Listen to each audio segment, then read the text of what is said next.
Be me, Brandon, 27 years old, architect, owner of my own small firm.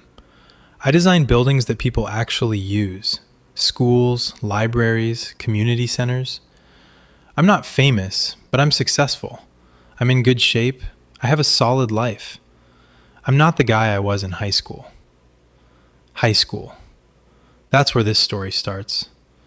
I wasn't a loser. Let me be clear about that. I played baseball. I had friends. I wasn't the bottom of the food chain, but I wasn't at the top either. I was middle management. The guy everyone knew, but nobody noticed.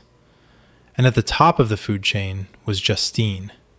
Justine was the queen, captain of the cheer squad, most popular girl in school, most beautiful, most untouchable. She walked through the halls like she owned them, and everyone else was just borrowing space. She had this way of looking at people, a slow, dismissive glance, like she was evaluating your worth and finding you lacking. She never bullied me directly. She didn't need to.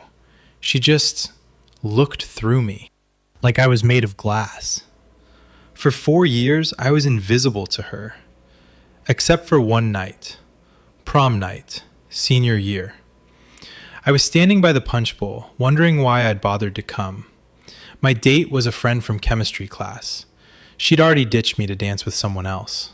I didn't blame her. I was boring back then. I stepped outside for air, behind the gym, and there she was, Justine, sitting on the steps in her red prom dress, crying. I'd never seen her cry. I didn't think she could. Are you okay? She looked up, her makeup ruined, her eyes red. What do you want? Nothing. I was just getting air. I'll go. Wait. I waited. You're Brandon, right? Baseball guy? She knew my name. That was a first. Yeah? My boyfriend dumped me at prom. Said I was too much. Said he'd been cheating on me with a girl from another school. That's terrible. I'm supposed to be the queen. The queen doesn't get dumped. The queen does the dumping. I don't think it works like that. She laughed. A broken laugh. You're not afraid of me. Should I be? Everyone else is. Everyone else is stupid. She looked at me. Really looked at me. For the first time. You're weird, Brandon. I know. I like it. We talked for 2 hours. She told me about her parents, how they pushed her to be perfect, how she hated cheer but couldn't quit, how she felt trapped in her own reputation. I told her about baseball, how I loved the game but hated the pressure, how I wanted to build things, bridges, buildings, something that lasted.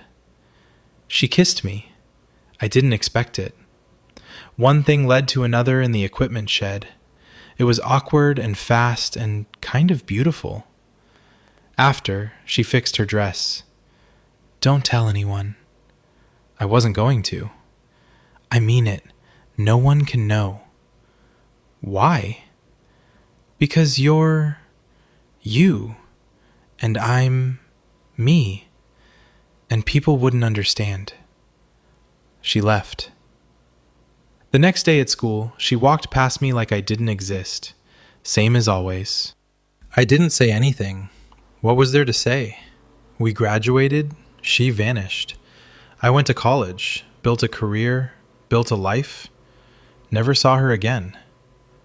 Until today. I'm back in my hometown.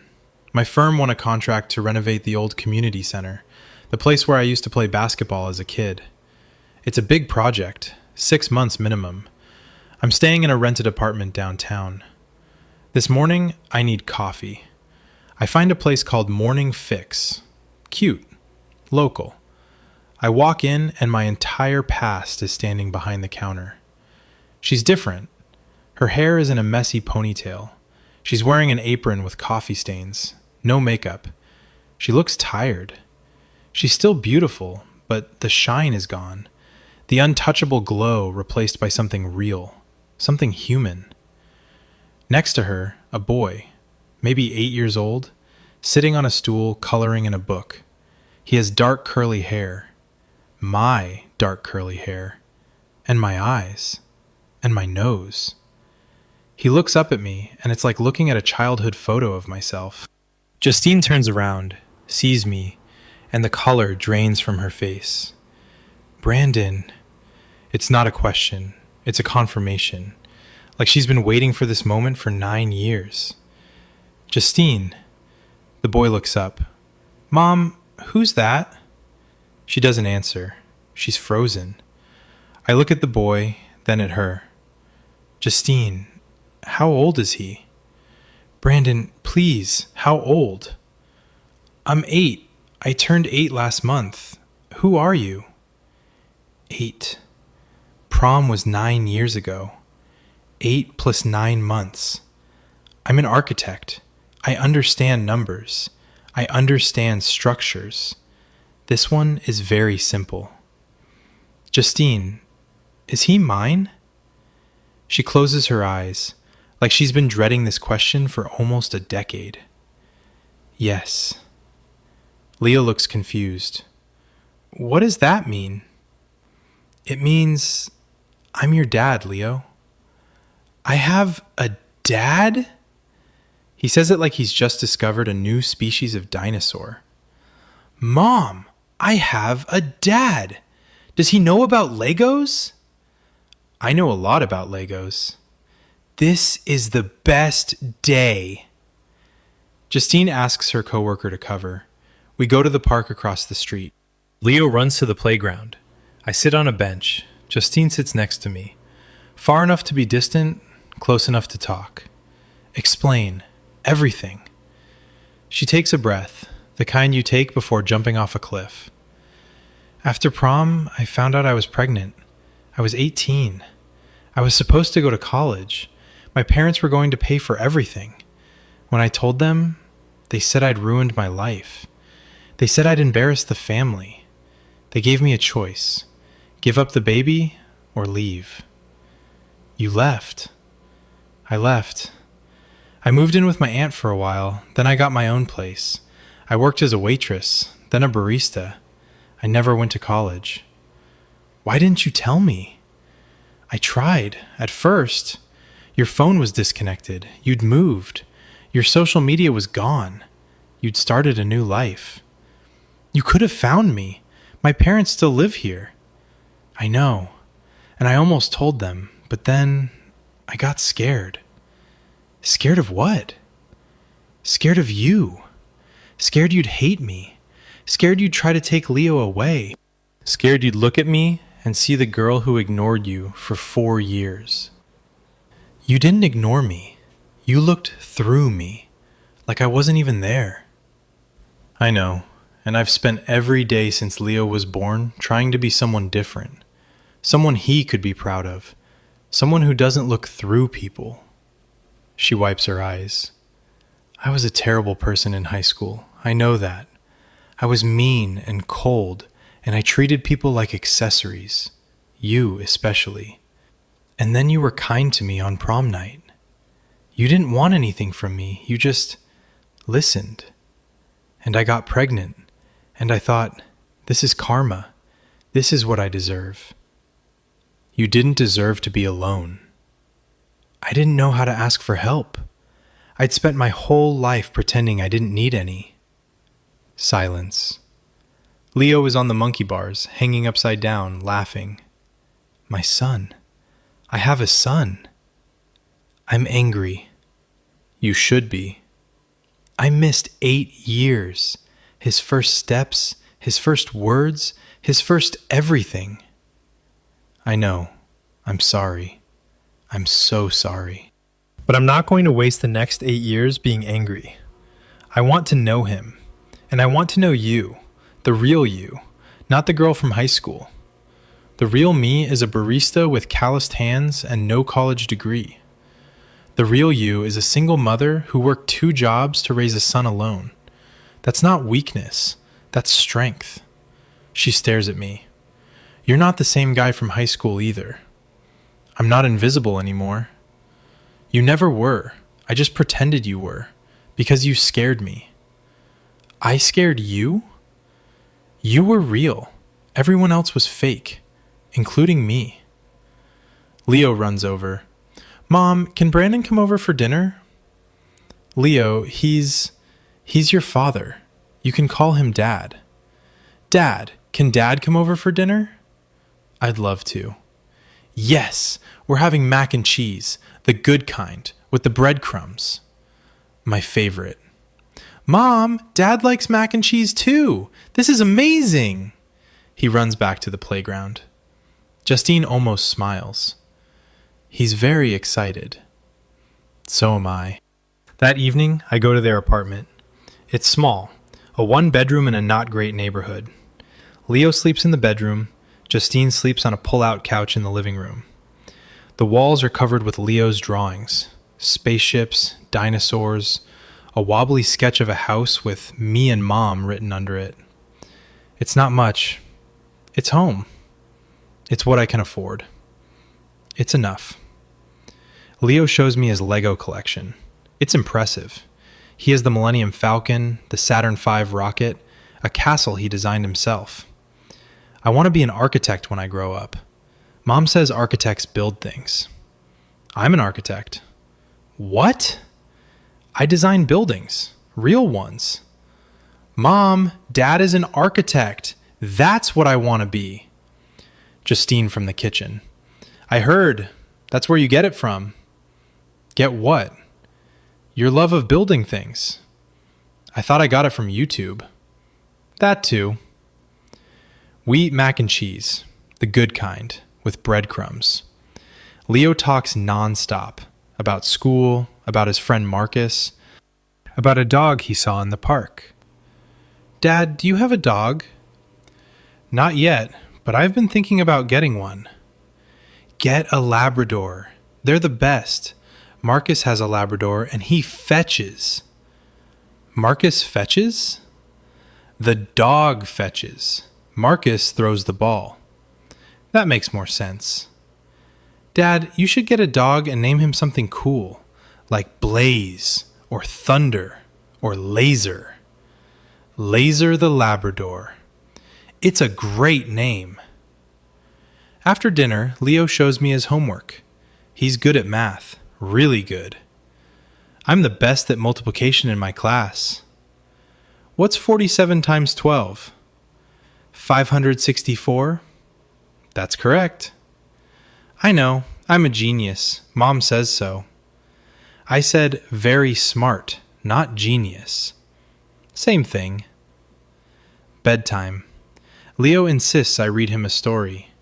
He picks a book about a dragon who builds bridges. He says it's his favorite. He's read it 50 times. 51 now. I read. Leo falls asleep halfway through, holding my arm like he's afraid I'll disappear. I gently extract myself, go to the living room. Justine is on the couch, her eyes wet. He's never had anyone read to him except me. I'll read to him every night, if you let me. I'd like that. Me too. A few weeks pass. I'm spending more time with Leo and with Justine. We're not together, not yet, but we're something. Something fragile, something growing. I'm in town longer than expected. The community center project is expanding. I call my office, tell them I'll be here a while. My business partner, Marcus, handles things back home. I handle things here. One evening, I meet up with Derek. Derek was my best friend in high school. We played baseball together. He was the shortstop. I was second base. We were a good team. He's a gym teacher now, still in town, still loud, still has no filter. We're at a bar catching up. So you're back for the community center thing? Yeah, 6 months, maybe more. And you're seeing someone? What makes you say that? You have that look, the I'm getting some look. I don't have a look. You have a look. Who is she? Someone from the city? An architect groupie? There's no such thing as an architect groupie. There should be. You guys design cool buildings. I hesitate, then decide to tell him. It's Justine. Derek freezes, his beer halfway to his mouth. Justine who? Justine, from high school. Justine. Justine the cheerleader? The Justine? The one who wouldn't even look at us? That's the one. You're dating the Ice Queen? Keep your voice down. I will not keep my voice down. You're dating Justine? The girl who made people cry? She's different now. Different how? She's human. She works at a coffee shop. She has a son. She has a kid? An 8-year-old named Leo. Derek does the math. I can see him doing the math. His eyes widen. Prom was 9 years ago. Yes. Her kid is 8. Yes.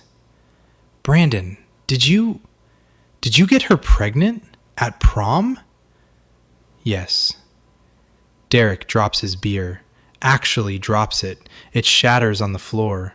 The bartender glares. Derek doesn't notice. You got the mean popular girl pregnant? The entire bar turns. Derek, sit down. I can't sit down. I'm having a revelation. You, Brandon, the guy she called invisible, knocked her up at prom. It was one time. One time, and you got her pregnant?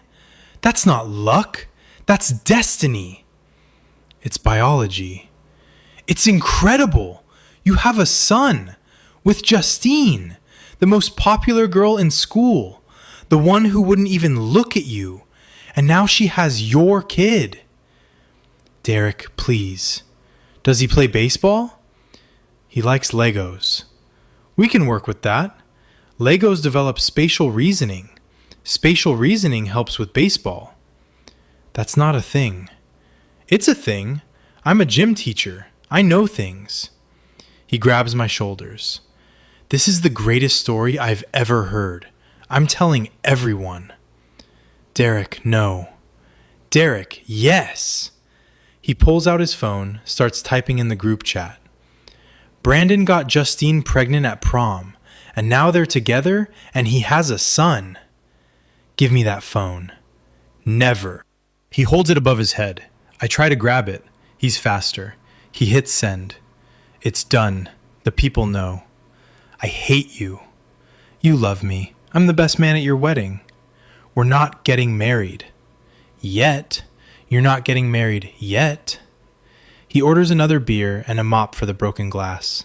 I put my head in my hands. This is my life now. Word spreads. Of course it does. Derek told everyone, and everyone told everyone else. Soon the whole town knows. Brandon got Justine pregnant at prom. Brandon has a secret son. Brandon and the Ice Queen are together. The reactions are mixed. Some people think it's romantic.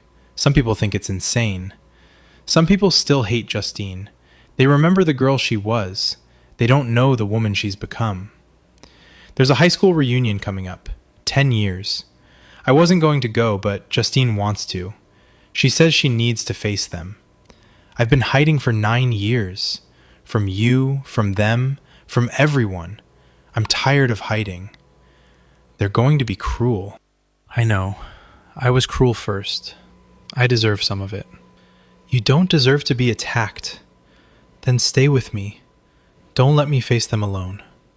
I wasn't going to let you go alone. The reunion. A rented hall. Bad music. Worse decorations. A banner that says, Class of 2016. Still got it. We walk in together. Justine is holding my hand. She's wearing a simple blue dress. She looks beautiful and terrified. People stare. People whisper. I hear fragments. Can't believe she's here. With Brandon. Remember when she... Justine's grip tightens. A woman approaches. Madison. She was on the cheer squad with Justine. She was never as popular, and she's clearly enjoying the reversal. Justine, wow. I didn't expect to see you here. Madison, good to see you. I heard about you and Brandon. That's unexpected, considering you used to pretend he didn't exist. People change. Do they?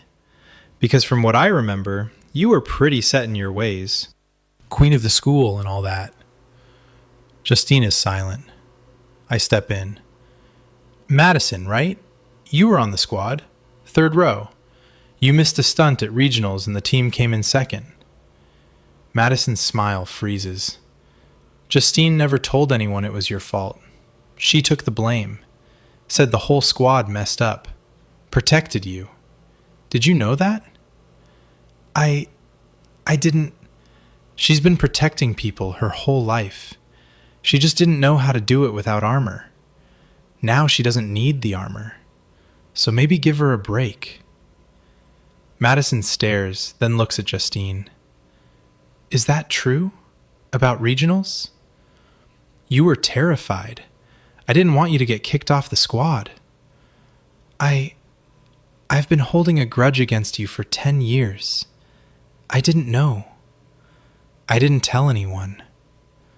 I'm sorry. Me too. From across the room, Derek, loud as always. Brandon, Justine, get over here. I'm telling everyone the prom story. Derek, no! Derek, yes, it's legendary. You got the mean popular girl pregnant at prom. That's not a scandal. That's a love story. People laugh. The tension breaks. Justine actually smiles. He's always been like this. Since Little League, he hasn't changed. I've grown. I'm taller. You're the same height. I'm the same height with better posture. After the reunion, we go back to my apartment. Leo is with Justine's mom. They've reconciled in the past few years. Slowly. Her mother is trying. Justine is quiet. You okay? Better than I thought. Madison apologized. You never told anyone about regionals. I didn't want her to feel worse than she already did. I knew what it felt like to be a disappointment. I lived it every day with my parents. You weren't the monster everyone thought. I was a little bit of a monster. I was mean. I was cold. I hurt people. And you've spent 9 years making up for it. Raising Leo alone, working 2 jobs, never asking for help. I didn't know how. You're learning. She looks at me. You defended me tonight, to Madison. You didn't have to do that. I wanted to. You're not the girl from high school anymore. You're the mother of my son. You're the woman I stop. The woman you what? The woman I'm falling in love with. Again. Or still, I don't know. It's confusing. She laughs. It's confusing for me too. I spent so many years trying not to feel anything, and now I feel everything. Is that bad? It's terrifying, but good terrifying, like a roller coaster. You like roller coasters? I love roller coasters. She steps closer. I haven't been with anyone since prom. Did you know that? What? 9 years. No one. I was too busy with Leo. Too scared. Too waiting. Waiting for what? I don't know. Maybe waiting for you. She kisses me. It's not like prom night. Prom night was desperate. 2 kids hiding in an equipment shed. This is deliberate. 2 adults who know what they want. We move to the couch, her hands on my chest, mine on her waist. I should warn you, I'm out of practice. Me too. I've been focused on work. We're both disasters. A matching set. She laughs. She's still laughing when we fall onto the couch. She reaches behind her to brace herself, and her hand hits the TV remote on the cushion. The TV blasts on. Full volume. Some infomercial about a vacuum cleaner. Revolutionary suction technology. Oh my God. The remote. Where's the remote? She's scrambling. I'm scrambling. The vacuum commercial is so loud. Never lose suction again. I can't find it. It's under you. She grabs it, hits mute. Silence. We stare at each other and burst out laughing. That was the least sexy thing that's ever happened. I don't know, the vacuum had some good points. Never lose suction again. See, it's a selling point. She hits me with a pillow. Shut up. Make me. She kisses me, harder now. No more distractions. We move together, finding a rhythm after 9 years. It's different than prom. Better. Slower. We're not rushing. We're not hiding. She's above me, her hair falling around her face. She's not giving directions. She's not in charge. Neither am I. We're just together, figuring it out. She makes a sound, a gasp. You okay? I'm great. Don't stop. Wasn't going to. She laughs again. You're still weird. You're still beautiful. I'm a mess. My favorite mess. After, we lie tangled on the couch, the infomercial still playing silently on the TV, a woman demonstrating the vacuum's attachments. That was, yeah, worth the 9-year wait. Definitely. She traces patterns on my chest. I'm sorry I didn't tell you. About Leo. About everything. You've apologized enough. I forgive you. Just like that? Just like that. You've punished yourself for 9 years. I'm not going to add to it. She looks up at me. I love you. I think I've loved you since prom night. I just didn't know how to say it. I love you too. I loved you then.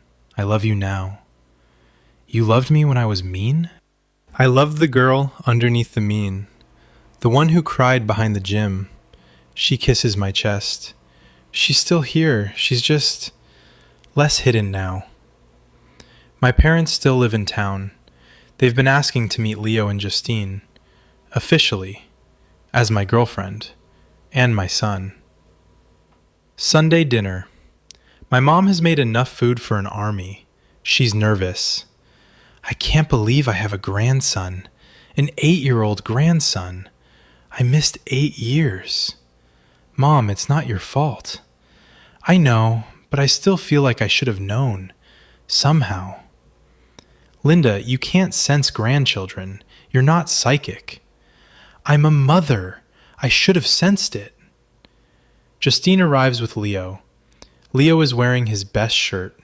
He insisted. I have to look nice for my grandparents. He's never met grandparents before. Justine's parents are still distant. My mom opens the door, sees Leo, immediately starts crying. Are you okay? I'm wonderful. You look just like your father. I know. I have his hair, and his nose, and his architectural inclinations. What does that mean? It means I like building stuff. Me too.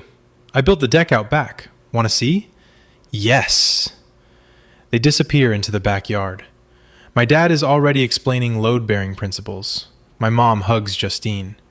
Mrs. Chen, I'm so sorry. Call me Linda, and don't apologize. You raised my grandson alone. You gave him a home. You gave him love. That's all that matters. I was so scared to tell you. I know, but you're here now. That's what counts. Dinner is chaos. Leo tells everyone about his Lego collection.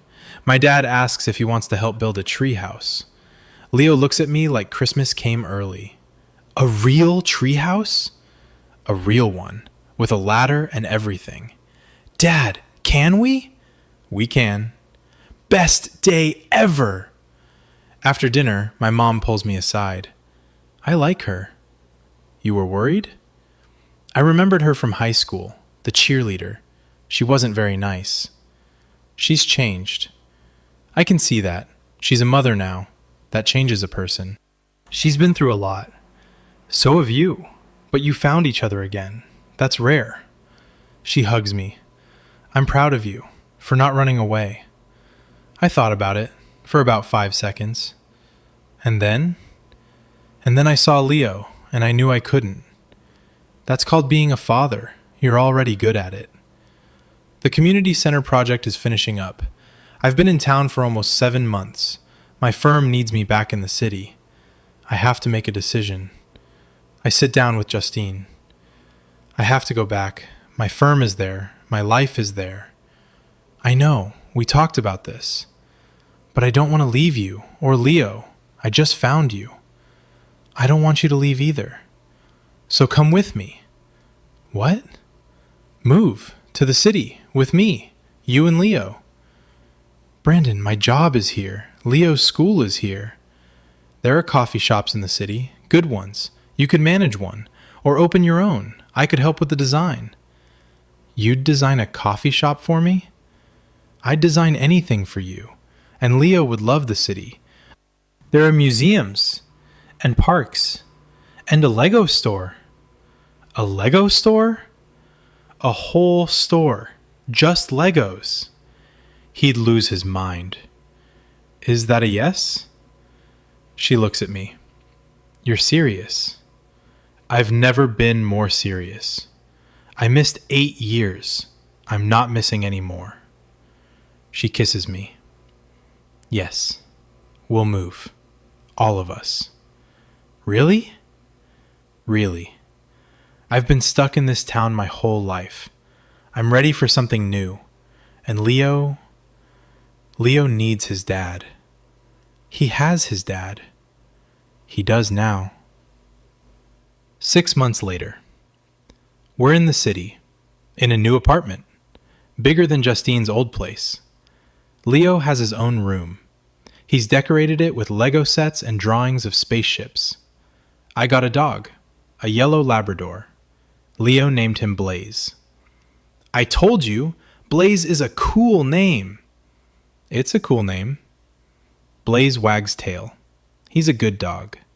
He fetches, he slobbers, he sleeps on Leo's bed every night. They're inseparable. Justine opened her coffee shop. We found a small space downtown. I designed the interior. Warm wood, big windows, a mural of a phoenix on the wall. Why a phoenix? Because you rose from the ashes. That's very poetic. I'm an architect. Poetry is just structural language. That's the nerdiest thing you've ever said. I've said nerdier. The shop is called Second Chance. It's doing well, really well. Leo helps on weekends. He's the official taste tester. He takes his job very seriously. One evening, we're closing up. Justine is wiping down the counter. I'm fixing a loose cabinet hinge. Leo is drawing at a table. Blaze is asleep under it. Do you ever think about high school? Less and less. I was so mean. You were unhappy. Same thing. Not the same thing. Unhappy people do mean things. Happy people don't. Are you happy now? I have a son who builds Lego spaceships, a dog who fetches, and a girlfriend who makes the best coffee in the city. I'm very happy. The best coffee in the city? It's the espresso. You do something with the grind. That's a very specific compliment. I'm a specific person. She comes over, kisses me. I love you. I love you too. Gross. Mom. Dad. You're being gross. Blaze barks in agreement. We're allowed to be gross. We're your parents. Being parents doesn't mean being gross. Actually, it kind of does. I'm telling Grandma. Grandma will just say, that's how you were made. No, I don't want to hear that. He covers his ears. Blaze licks his face. Justine and I laugh. It's been a year since we moved. Things are good. Not perfect, but good. Leo is thriving in his new school. He joined a robotics club. He's building a robot that can sort Legos by color. It doesn't work yet, but he's determined. Justine's shop got a write-up in a local food blog. Best new coffee shop in the downtown district. She framed the article, hung it next to the Phoenix mural. I proposed last month. On the rooftop of the community center I renovated, the one that started all of this. She said yes. Leo was the ring bearer. Blaze was the best dog. That's an official title. Leo made a certificate. Tonight, we're on our couch, our apartment, our life. Leo is asleep. Blaze is at his feet. Justine is leaning against me. Do you remember prom night? Every detail. I was so broken, and you just listened. You needed someone to listen. No one else would have.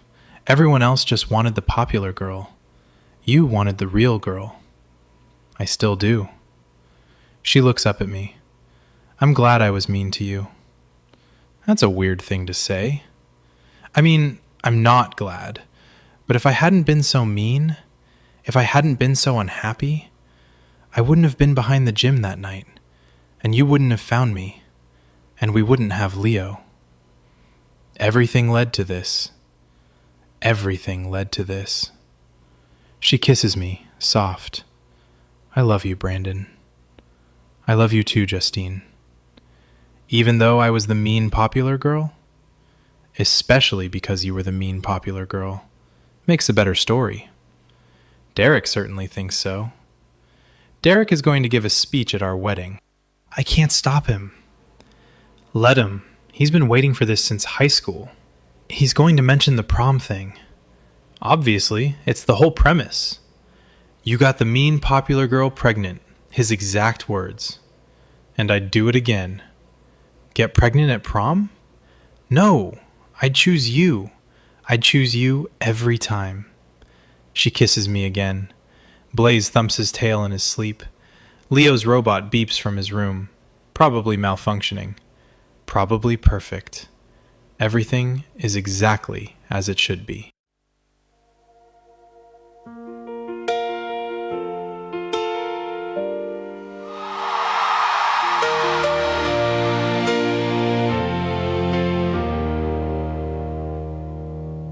For years I was a ghost, and all she owned alone. She looked through everyone like we were made of borrowed bone.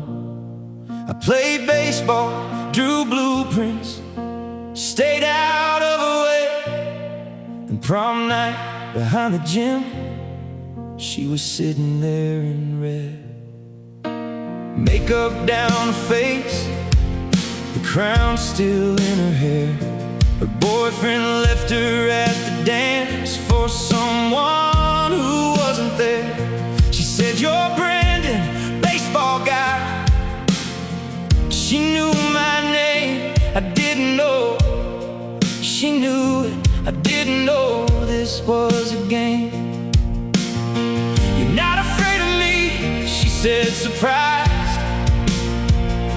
I said, "Everyone else is stupid." She looked in my eyes for the first time, like I was actually a person.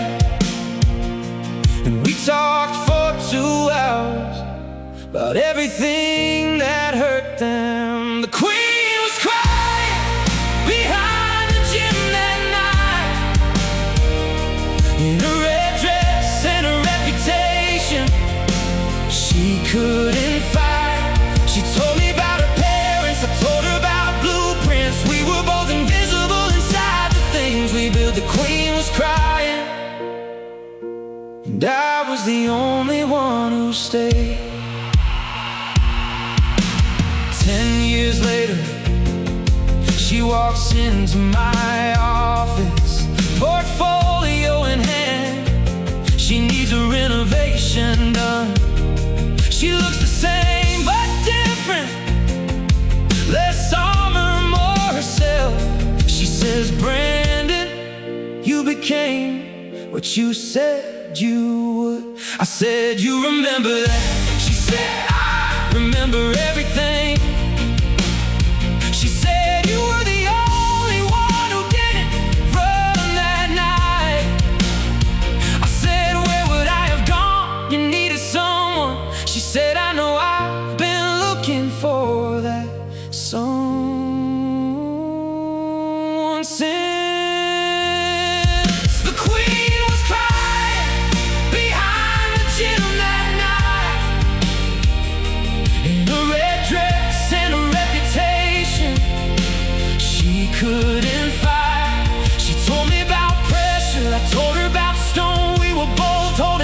too heavy to hold alone. The queen was crying, and I was the only one who stayed. She said, I looked through you for 4 years and I'm sorry.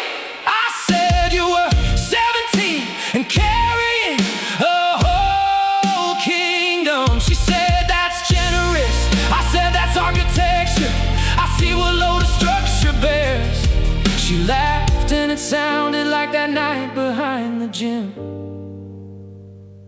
like the first real thing she let anyone hear. The queen was crying behind the gym that night, and I was middle management, invisible, not right. But I stayed and I listened, and I meant it when I said that the girl inside the crown was the one I never forgot. The queen was crying, I'm still the